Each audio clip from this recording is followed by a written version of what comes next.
I'm Andrew Rhodes and I'm the Chief Executive of the Gambling Commission. The independent report into the collapse of the Bet Index company has now been published.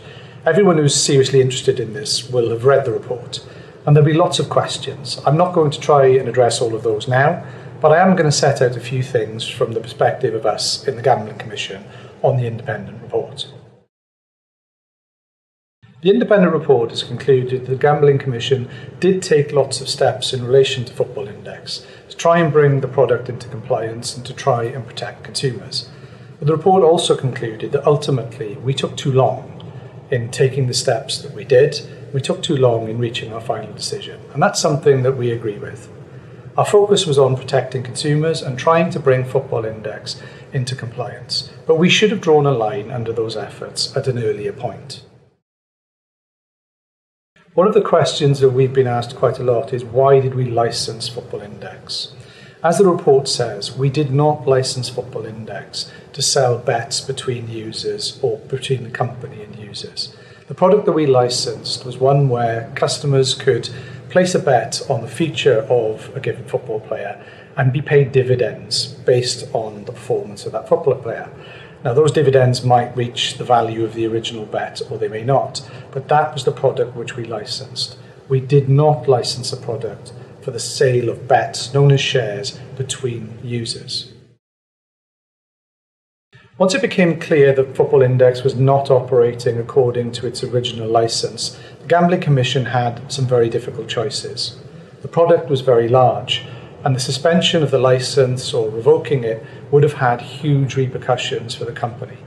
The reality is, whenever we suspended the license, the company would have most likely collapsed, and most of the customers would have lost the money they had in open bets. One of the questions we get asked the most at the Gambling Commission by Football Index customers is whether we at the Commission or someone else will repay the original stakes for those who've lost money in the collapse of Bet Index. I'm afraid the answer to that question is no. Gambling products do not have the same protections as financial services products do. Many industries are regulated: airlines, banks, pension funds, construction companies. And in some industries there are mandatory or voluntary insurance schemes or compensation schemes which give some protection to funds in the event of a company collapsing. I'm afraid the gambling industry is not regulated like that. That's not how the legislation works.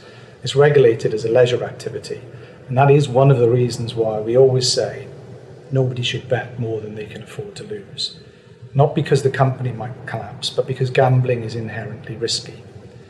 And I realise this is no comfort to those, some of whom will have lost life-changing amounts of money with the collapse of Bet Index. But I'm afraid the best avenue for the recovery of funds is best pursued through the administrators. One of the big questions is, why did Football Index collapse? Well, during the operating life of Football Index, almost £200 million was withdrawn or paid out to customers. But Football Index was reliant on one sport only, and a subset of that sport. So when the coronavirus pandemic hit, that sport stopped. This meant that it was very difficult for Football Index to attract new customers, but it still carried on paying out its dividends. In fact, it increased its dividends, and that put an enormous strain on the company. Ultimately, without enough customers joining and paying out higher and higher costs, the company was simply unable to continue. Although Football Index got into serious financial difficulty, it did still meet its liabilities in relation to dividends. At all times, cash balances were protected, though I recognise that isn't where most customers had their funds.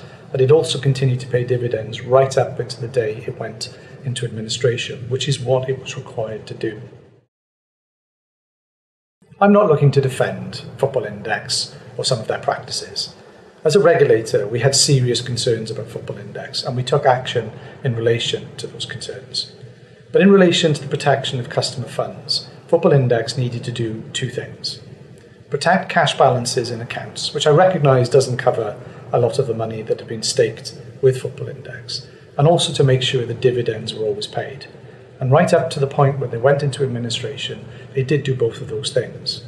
However, when it became clear that they weren't going to be able to do that anymore, we stepped in and suspended their licence to make sure that at least cash balances and dividends were protected as they were required to do.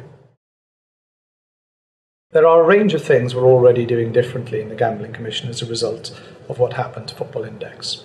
We already have the Gambling Act review, which will look at our powers and also look at the way the gambling industry is regulated in the UK. Much sooner than that, we've already taken steps around our enforcement approach to resolve cases more quickly and to focus specifically on complex and unusual products to make sure we've got the right approach. We also have a Memorandum of Understanding with the Financial Conduct Authority, which will be very important in dealing with products like Football Index, where things may cross both our jurisdictions and what to do is unclear. I appreciate there's a lot of detail in the Bet Index independent report, which has now been published. There'll be lots of questions, and as I said at the beginning, I can't try and attempt to answer all of those. What I have tried to do in this video today is to set out the main points as we see them from our perspective at the Gambling Commission.